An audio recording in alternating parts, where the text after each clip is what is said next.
베드로 후서 3장 17절 18절 말씀 묵상합니다. 3장 17절에서 18절 말씀 읽겠습니다.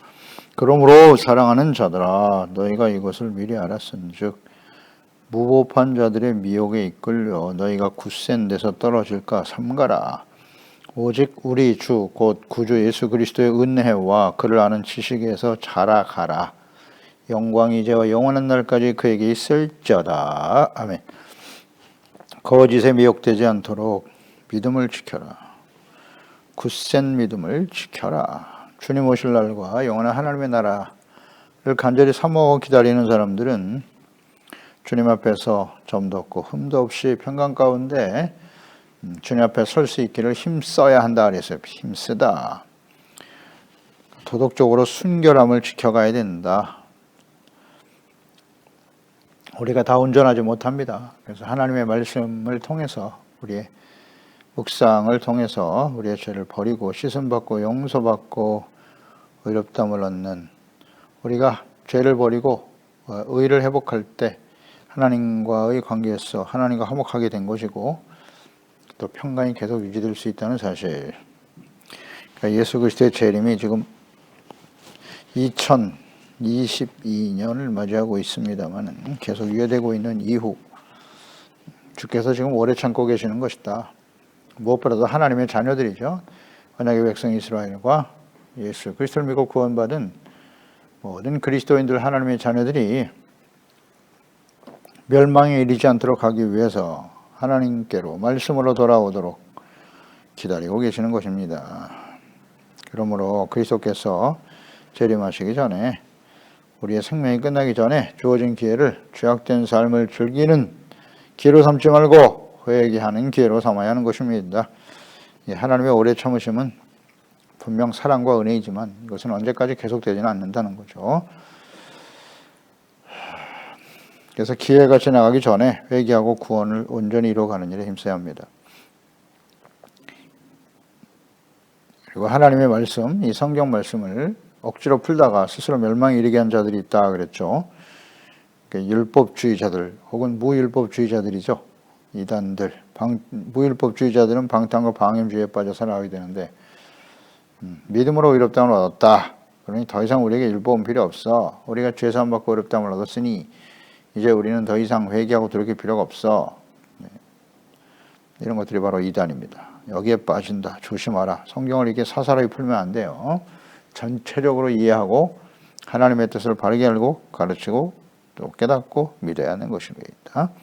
그래서 이 마지막 때를 살아가는 그리스도인들은 이러한 이단들과 거짓 목사들에게 미혹되지 않도록 주의해야 하는 것입니다. 17절에 그러므로 사랑하는 자들아, 결론 부분이죠. 마지막 부분. 너희가 이것을 미리 알았은즉 무법한 자들이 미혹에 이끌려 너희가 굳센 데서 떨어질까 삼가라. 이것을 미리 알았다. 그러니까 베드로 전후서를 기록한 목적이죠. 그것은 복음과 예수 그리스도를 믿음으로 고난당하는 그리스도인들을 위로하고 격려하기 위해서. 이것은 이제 외부적인 박해죠. 고난과 시련, 고난들 또한 내부적인 부패와 타락으로 미혹하는 거짓 이단들, 목사들의 가르침을, 선생들의 가르침을 분별할 줄 알아야 된다. 그리고 바르게 대처하도록 하기 위해서 기록한 것이죠. 너희의 진실한 마음을 일깨워 생각나게 하려는 목적으로 기록된 것이죠. 베드로 전후서뿐만 아니라 성경 전체가 하나님의 자녀들을 일깨워주고 무엇이 올바른 가치이고 또 마땅히 따라야 될 하나님의 말씀과 뜻은 무엇인지 생각나게 하도록 일깨워주도록 성경 기록한 거예요. 책망, 교훈, 바르게 함과 의로 교육하는 것이죠. 예수님의 말씀과 가르침, 또 성령으로 충만한 사도들의 가르침, 성경은 그래서 믿음의 근거가 되는 것이에요. 성경을 사사로이 해석하고 자의적으로 해석하는 이단, 거짓 선지자 목사들 분별하고 마지막 시대에는 더욱 거룩과 경건함과 주님 오실 날을 간절히 사모하고 영원한 의가 있는 천국을 바라고 소망하며 살아가야 하는 것이죠. 그러니까 마지막 심판 때를 살아가는 그리스도인들은 우리가 지금 베드로 전후서 묵상했는데요. 반드시 묵상해야 돼요. 반드시. 외부의 적과 내부의 적. 우리 내면 속에 혹은 교회 안에 일어나는 이런 거짓 사탄, 이단들의 목사들의 미혹에 이끌리지 않도록 정말 조심해야 됩니다. 그러니까 이것을 알았은즉 그랬어요. 그들이 실체가 어떠한가를 잘 말씀해 주고 있고요. 그들의 추악한 행위 또 그 결과가 어떠한가를 잘 알면 미혹을 당하지 않게 되지만 그랬죠. 미혹에 알았은즉 그랬어요. 무파한 자들의 미혹에 이끌려. 그래서 이것을 모르면 어떻게 되는 거예요? 미혹되죠. 함께 멸망의 길을 가게 된다는 사실. 그러니까 하나님의 말씀을 잘 듣고 배우고 묵상해야 합니다. 그래서 알아야 돼요. 알아야 돼. 바르게 알아야 아는 것, 지식에서부터 이제 믿음은 시작되는 것이니까요. 예수님의 가르침과 서로들의 전승과 기록, 가르침, 이것이 바로 성경이니까요. 이것은 사탄의 종들, 거짓 이단과 목사들의 미혹을 막아내는 중요한 방패가 되지만 말씀과 성령으로 거듭나지 못하고 혹은 영적으로 성장하지 못한 성도들, 여전히 육체의 정욕에 이끌려 현실 생활에만 급급해하며 살아가는 성도들은 그들의 미혹을 온전히 이겨낼 수 없다입니다. 없어요. 하나님의 말씀을 가까이 하지 않잖아요. 주일에 나가서 예배드리고 그저 말씀 듣는 게 전부란 말이죠. 매일매일 묵상하지 않아요. 하나님의 뜻을 잘 모르는 상태에서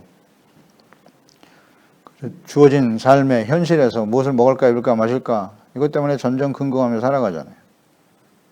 그러니 사탄의 유혹에 걸릴 수밖에 없죠. 너무나 쉽죠. 이런 사람들을 미혹하는 건 모르니까. 아는 사람은 쉽게 접근할 수가 없어요. 그 실체를 알기 때문에 아는 사람들의 모르기 때문에 쉽게 넘어가는 거예요. 그러니 말씀 묵상, 기도, 성경 말씀을 공부하고 묵상하고 배우는 게 얼마나 중요한 일인가. 중요한 것은 또 그것을 가르치는 자가 어떤 사람인가도 중요하죠. 아무한테나. 다 배울 수는 없는 거예요.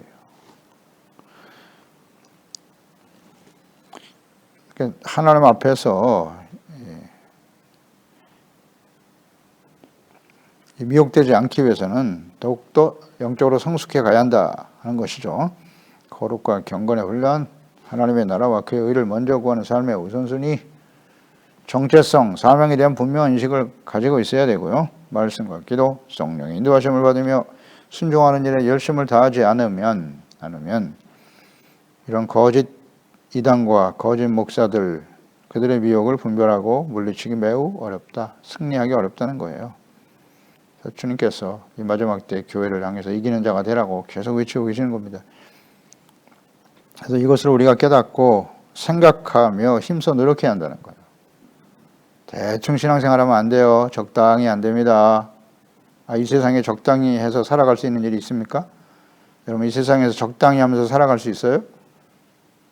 열심히 최선을 다하고 열심히 노력해야죠. 열심히 추구하지 않으면 얻을 수 있는 것은 없어요. 게으른 자, 궁핍이 다가올 뿐이죠. 그러니까 우리가 세상에서 생존하기 위해서 이렇게 열심히 수고하고 노력하는 것처럼 그보다 더 소중한 이 세상의 삶은 잠시 잠깐이잖아요. 결국 죽음으로 이 세상의 모든 삶을 마감할 수밖에 없는데 우리 영적인 삶은 영원한 삶인 것이잖아요. 그러니까 영원한 삶을 위해서 열심히 수고하고 노력해야 되지 않나? 그렇지 않아요? 어차피 수고하고 열심히 노력하면서 살아갈 수밖에 없는 세상인데 그걸 하지 말라는 게 아니에요. 그걸 열심히 수고할 수밖에 없지만 이어서 우리 예수 믿고 구원받은 하나님의 자녀들은 하나님과의 관계 속에서 하나님의 자녀답게 살아가는 일에 주님의 말씀을 듣고 깨달아 그 말씀을 순종하는 일에 열심을 내고 수고하고 노력해야 한다는 것입니다. 그리하면 그랬잖아요. 그리하면 이것에 우리가 힘쓰면 이 땅에 살아가는 동안에 하나님 전능하신 하나님의 도우심과 인도하심 속에서 인생을 살게 되는 거잖아요. 무엇을 먹을까 입을까 마실까만을 염려하면서 사는 것은 이방인 하나님 없는 사람들의 모습이지만 우리가 하나님의 나라와 그의 의를 먼저 구하는 것을 삶의 우선순위로 삼고 그 일에 우리가 열심히 수고하고 노력하고 또 우리의 주어진 일에도 성실하게 최선을 다하면 사실 이 땅의 모든 사람들은 열심히 수고하고 노력하며 살죠. 그러나 그것이 나에게 행복한 미래로 이어질 것이다 라고 하는 확신은 없어요. 그렇지 않습니까? 그냥 하루하루를 살 뿐이지 그것이 나에게 희망찬 미래를 가져올 것이다. 과거에는 그런 생각을 가졌습니다만 요즘은 이제 양극화 현상이 심각한 상태에서는 아무리 애써봐야 그 이상 올라갈 수가 없어요. 그런 시대가 돼버렸다고요. 미래가 불투명하죠. 그러나 하나님의 자녀인 우리들은 하나님과의 관계 속에서 참된 그리스도인으로 살아가는 일에 힘쓰고 열심히 노력하면 하나님께서 도와주신다는 거잖아요. 전능하신 하나님께서 확실한 미래를 보장해 주시더라. 이 세상에서의 삶과 금생과 내세의 확실한 약속을 주고 계시잖아요. 아유, 얼마나 감사한 일입니까? 그러니까 우리는 열심히 최선을 다해야 돼요. 하나님 앞에 경건의 훈련을 힘쓰는 일에 최선을 다하라. 예. 마태복음 26장 41절에 시험에 들지 않게 깨어 기도하라. 마음에는 원이로되 육신은 약하도다 하시고, 깨어 기도하라고 시험에 들지 않도록 주님께서 말씀하셨고요. 누가복음 13장 23절 24절 어떤 사람이 여짜오되 주여 구원을 받는 자가 적으니까? 그들에게 이르시되 구원받는 사람이 적습니까? 라고 물었죠. 제자들이. 그러니까 예수님께서 말씀하셨어요. 좁은 문으로 들어가기를 힘써라. 힘써라 그랬어요. 내가 너에게 이르노니 들어가기를 구하여도 못하는 자가 많으리라. 예, 좁은 문으로 들어가라. 그 길은 좁아. 찾는 사람이 별로 없지. 그러나 넓은 문으로 가는 길은 넓어. 사람도 많이 찾지. 그러나 그 길은 사망, 멸망의 길이다. 좁은 문으로 가는 것이 생명의 길이다. 라고 말씀하셨죠. 그러면 여기서 좁은 문으로 들어가기 힘쓰라 그랬는데, 좁은 문으로 들어간다는 건 무슨 뜻이에요? 산상수훈. 마지막 결론 부분이죠. 5장, 6장, 7장 산상수훈에 가르쳐 주신 주님의 말씀을 듣고 지켜 순종하는 것이 좁은 문으로 들어가는 것이죠. 그러니까 하나님의 말씀을 듣고 지켜 순종하는 일에 열심을 다하고 그것을 삶의 우선순위로 삼고 삶의 목적으로 삼고 살아가는 사람들은 많지 않다. 이것을 예수님께서는 제자들의 질문이죠. 구원을 받는 자가 적으니까? 라고 하는 말씀에 대한 대답이거든요. 그러니까 우리가 예수 그리스도를 믿고 이신득의 예수 그리스도의 십자가의 구속의 은혜를 믿음으로 우리는 의롭다함을 얻고 하나님의 자녀가 된 것이에요. 이것은 하나님의 구원의 선물이죠. 은혜죠. 그러나 그것은 시작일 뿐이다. 과거 완료가 아니라 계속 구원은 영적으로 성숙해 가야 하는 것이고 하나님 앞에서 온전히 이루어지는 것이다. 그러기 위해서는 좁은 문으로 들어가기를 힘써야 한다. 하나님의 말씀을 듣고 지켜 순종하는 참된 그리스도인답게 하나님의 자녀답게 살아가는 일에 힘쓰라. 열심을 다하라. 최선을 다하라. 노력하라. 그런 뜻이에요. 그렇게 하고 있나요, 우리는? 베드로전서 5장 8절로 9절 근신하라. 깨어라. 너희 대적 마귀가 우는 사자같이 두루 다니며 삼킬 자를 찾고 있다. 삼킬 자는 누구겠어요? 넓은 문, 넓은 길로 가는 사람들이죠. 다시 말하면 하나님의 말씀을 묵상하고 지켜 순종하는 일에 게으른 사람들 혹은 무관심한 사람들 실천하지 않는 사람들이 삼킬 자가 되겠죠. 마귀는 절대 봐주지 않아요. 우리 인생 끝나는 그날까지 계속해서 공격합니다. 그리스도인의 삶은 영적 싸움입니다. 누구랑? 악한 원수 마귀와의 싸움이에요. 어떤 면에서는 참 피곤하다고 생각할 수도 있죠. 야, 우리가 이 땅에서 생존 경쟁하며 먹고 살기 위해서 애쓰고 힘쓰는 것도 힘든데 피곤하고 힘든데 말이에요. 거기다 무슨 또 영적 싸움까지 하라고 하냐. 내가 싸우는 게 아니잖아요. 우리가 하나님 편에 서면 하나님이 싸워주시는 거예요. 영적 전쟁은. 악한 원수 마귀와의 싸움은 다만 우리가 해야 할 일은 말씀, 묵상, 기도. 이것은 영원한 삶과 연결된 것이기 때문에 이거보다 더 가치 있고 소중한 일이 없지 않습니까? 가치에 대한 인식. 천국은 마치 밭에 감추인 보화와 같으니 그 보화를 발견하면 가서 모든 소유를 팔아 그 밭을 샀느니라. 자기의 것으로 만들어야 하니까. 천국보다 소중한 게 있나요? 영원한 생명보다 중요한 게 있나? 이 세상에 우리의 생명과 목숨보다 중요한 게 있습니까? 이 세상 무엇을 너의 목숨과 바꾸겠느냐? 이 세상의 육체의 생명, 잠시 있다 사라져버릴 육체의 생명도 그렇게 소중한데 영원한 생명 더 가치 있고 소중하지 않는가요? 이것은 바로 가치의 문제예요. 삶의 우선순위의 문제라고요. 삶의 목적에 관한 문제고 이거에 대한 이해가 없어요. 이해가. 가치를 잃어버렸어. 가치를 상실한 시대에 가치가 없는 영원한 것이 가치 있는 거 아닌가요? 잠시 있다 썩어져 버릴 것에 가치를 두고 인생을 살아요? 하나님이 없는 사람은 그럴 수밖에 없어요. 영원한 생명이 없는데 하나님의 나라, 내세에 대한 믿음과 소망이 없는 사람들은 어쩔 수 없지만 우리가 하나님의 자녀이지 않습니까? 구원의 은혜를 선물로 받은 사람들이 근신하고 깨어 있어야 돼요. 너는 믿음을 굳건하게 하라. 그를 대적하라. 그랬잖아요. 근신하고 깨어 있어야 한다고.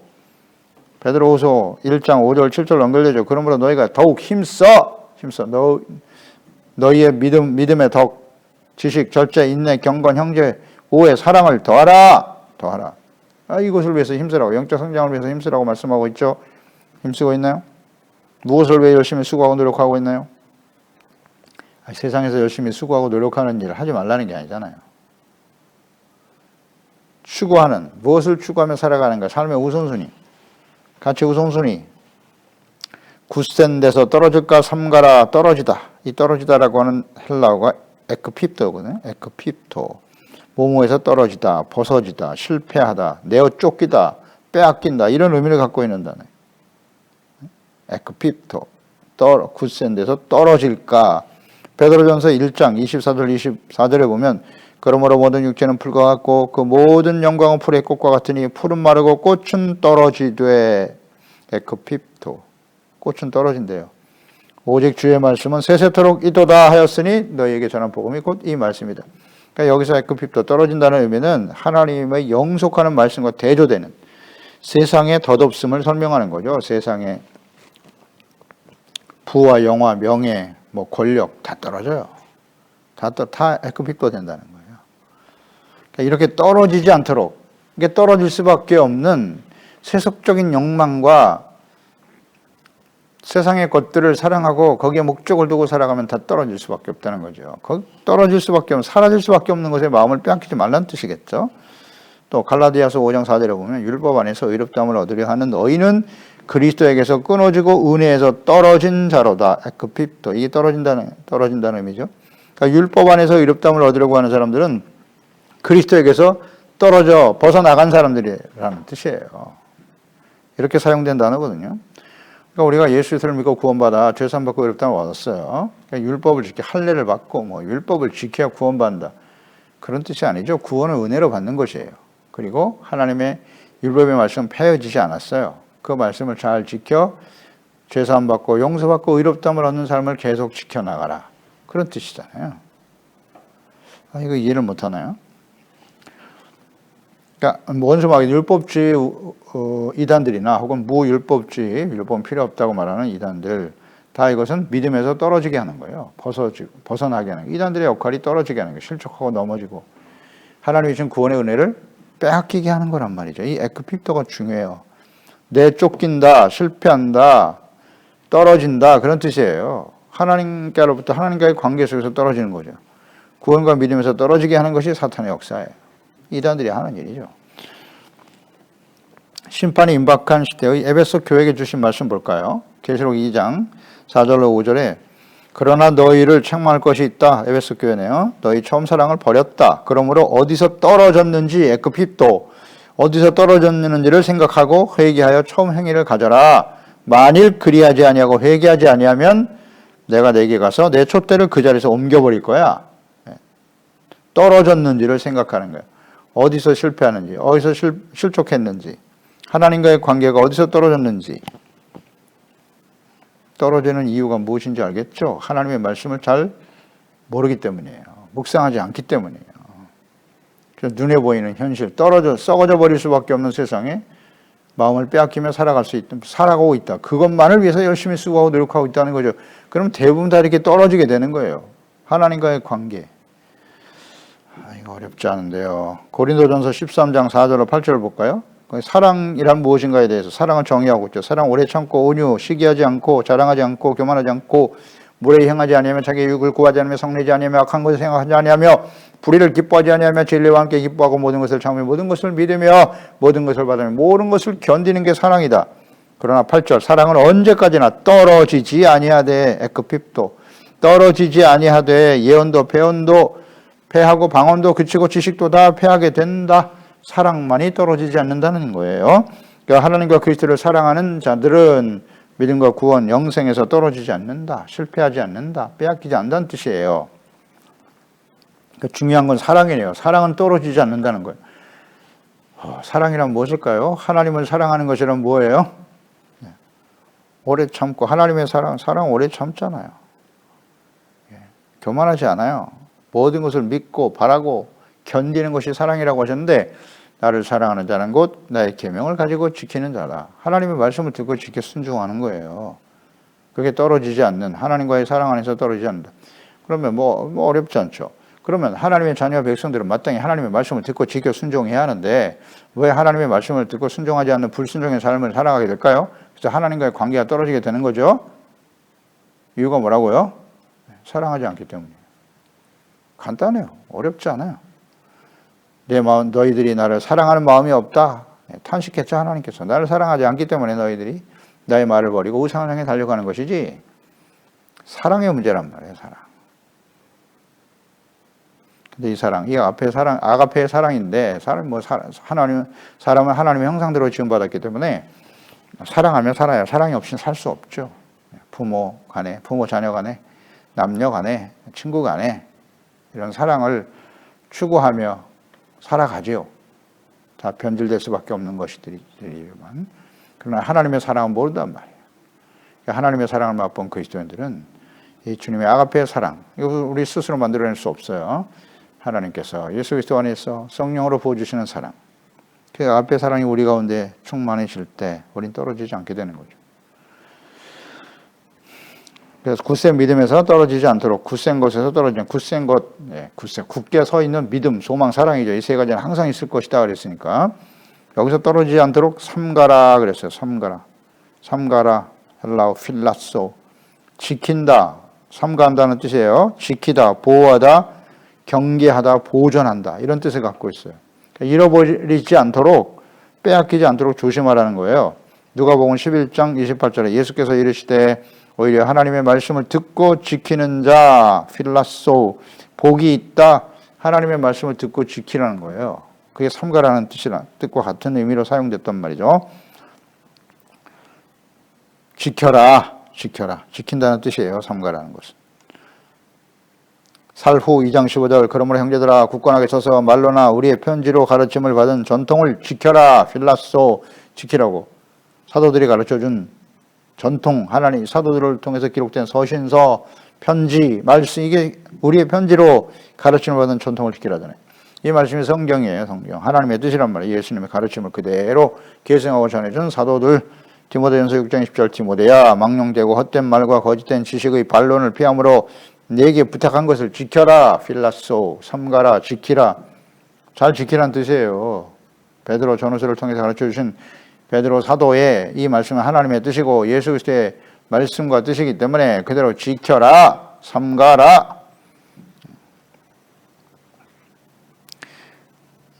디모데후서 1장 14절에도 보면 우리 안에 거하시는 성령으로 말미암아 내게 부탁한 아름다운 것을 지켜라 그랬어요. 성령으로 말미암아 아름다운 것을 지켜라. 그러니까 성령의 도우심이 있어야 돼요. 우리 안에 성령의 인도하심을 따라 살아갈 때 성령은 진리 영이시죠. 예수 그리스도의 영이시고 지혜와 충만의 영이시고 그래서 하나님의 뜻을 잘 깨닫고 실천할 수 있도록 우리를 도우시는 분이 성령님이시죠. 그럴 때 우리는 지킬 수 있다. 그러니까 우리 안에 육체 소욕과 성령의 소욕이 서로 갈등하며 살아가게 되는데 육체 소욕이 아직도 살아있단 말이죠. 그래서 하나님의 말씀과 성령으로 충만할 수 있도록 해야 돼요. 말씀 묵상 그리고 기도하면서 성령님의 인도하심을 따라 성령이 부어주시는 사랑, 그 사랑이 동기가 돼요. 중요한 문제입니다. 사랑이 동기가 돼야 돼요. 우리가 주님께 나가서 주님의 은혜와 사랑을 이미 받은 사람들이잖아요. 십자가에 나타난 하나님의 사랑을 우리가 받았어요. 우리가 아직 죄인되었을 때 하나님께서 그 아들 예수 그리스도를 십자가에 못 박아 죽게 하심으로써 우리를 향한 하나님의 사랑을 확증시켜 주셨다. 이 놀라운 사랑을 깨달은 저희들이기 때문에 하나님 앞에 나와서 예배드리는 일 사랑이잖아요. 하나님의 말씀을 듣고 지켜 순종해야 하는데 그렇지 못했습니다. 하나님 저희들을 용서해 주시고 불쌍히 여기시고 새롭게 하사 우리가 하나님의 말씀을 듣고 잘 지켜 순종하는 자가 되기를 원합니다. 이게 예배잖아요. 그리고 하나님의 사랑하기 때문에 매일매일 하나님의 말씀을 묵상하는 거죠. 그곳에서 하나님을 만나는 거잖아요. 단순히 성경을 읽고 이렇게 듣고 말씀을 듣는다고 하는 것은 하나님과 인격적인 교제가 이루어지는 것이잖아요. 하나님을 사랑하기 때문에. 사랑이 동기가 되지 않으면 이게 지속될 수 없어요. 사랑만이 영원하단 말이죠. 믿음, 소망, 사랑 이 세 가지는 언제나 베라마네세 항상 있을 것이다. 변하지 않는다. 그러니까 하나님 말씀 묵상하고 기도하고 주님의 말씀을 따라 순종하는 삶, 이거 항상 계속돼야 되는 거예요. 사랑하지 않기 때문에 이게 중간에 다 중단되는 겁니다. 중단되는 거예요. 사랑이 빠져버리니까. 사랑이 없는 인생이 얼마나 무의미하고 허망한 것인가 우린 잘 알죠? 너무나 잘 알죠? 사랑은 없고 형식과 모양만 남은 인생, 사랑이 빠져버린 부부관계 한번 생각해 보세요. 수십 년을 살아오면서 사랑이 없어. 서로에게 엄청난 고통과 괴로움을 주잖아요. 그러니까 더 이상 이 관계를 유지할 수 없다. 떨어지는 거예요. 헤어지는 거죠. 그러니까 사랑이 동기가 되지 않는 부부, 부모와 자녀 마찬가지죠. 모든 관계에 그리스도인들에게 있어서는 사랑이에요.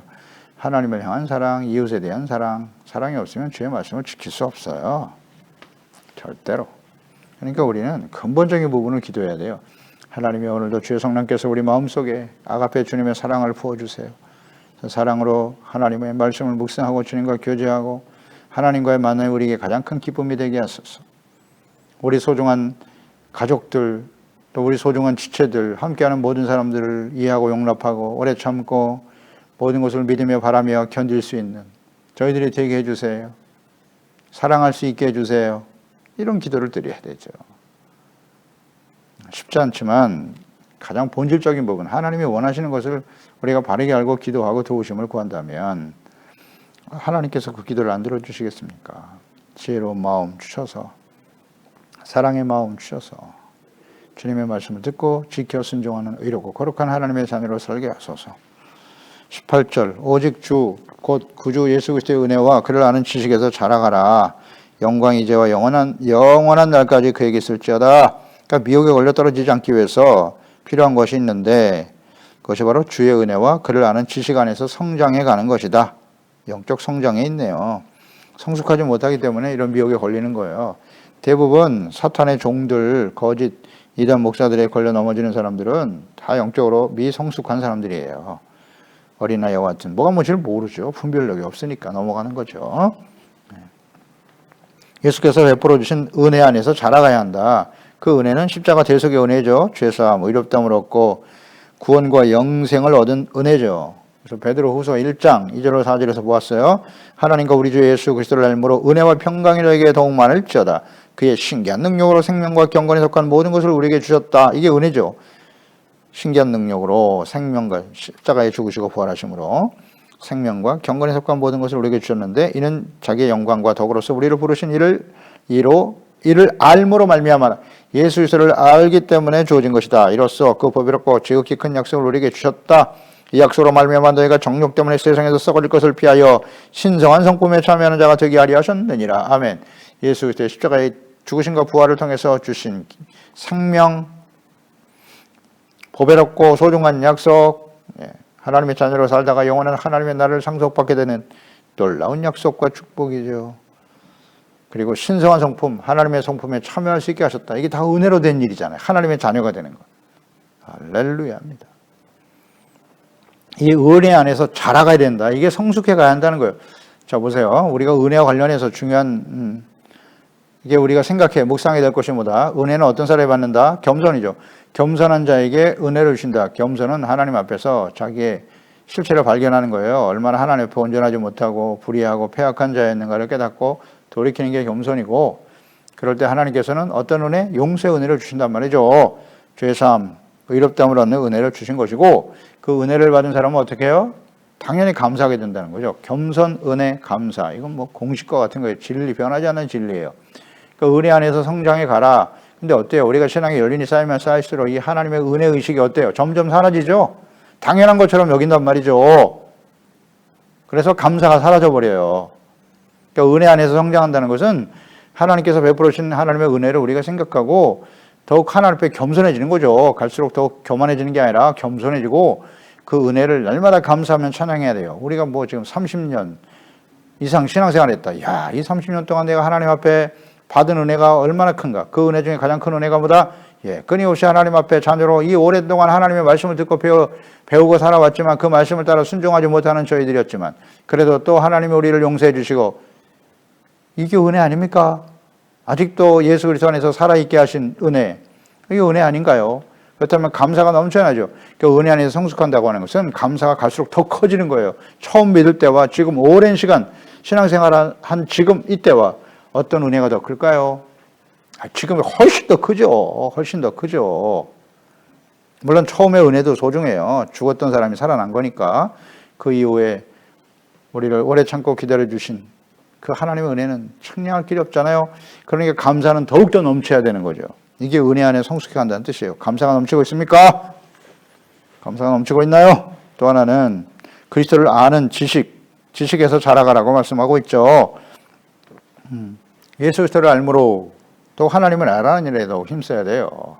하나님과 하나님의 뜻, 그분이 어떤 분인가, 그분의 말씀을 통해서 우리가 어떻게 더욱더 성숙해 갈 것인가. 베드로후서 1장 5절로 11절이죠. 그러므로 너희가 더욱 힘써 이 은혜를 받은 이후에 믿음의 덕, 지식, 절제, 인내, 경건, 형제, 우애, 사랑을 더하라. 이런 것이 너에게 있어 흡족한즉 너희로 우리 주 예수 그리스도를 알기에 게으르지 않고 열매 없는 자가 되지 않게 하려니와 이런 것이 없는 자는 맹인이요 멀리 보지 못한다. 옛 죄가 깨끗하게 된 것을 잊었다. 그러므로 형제들아 더욱 힘써. 계속 강조하죠. 너희 부르심과 택하심을 굳게 하라. 너희가 이것을 행한즉 언제든지 실족하지 아니하리라. 이같이 하면 우리 주 구주 예수 그리스도의 영원한 나라에 들어감을 넉넉히 주시리라. 아멘. 자라가야 되는 거예요. 성숙해가는 믿음에서 시작해서. 우리는 그렇게 실천하고 있나요? 기도하겠습니다. 하나님 아버지, 오늘도 주의 말씀을 듣습니다. 베드로 후서 이제 마지막 부분이네요.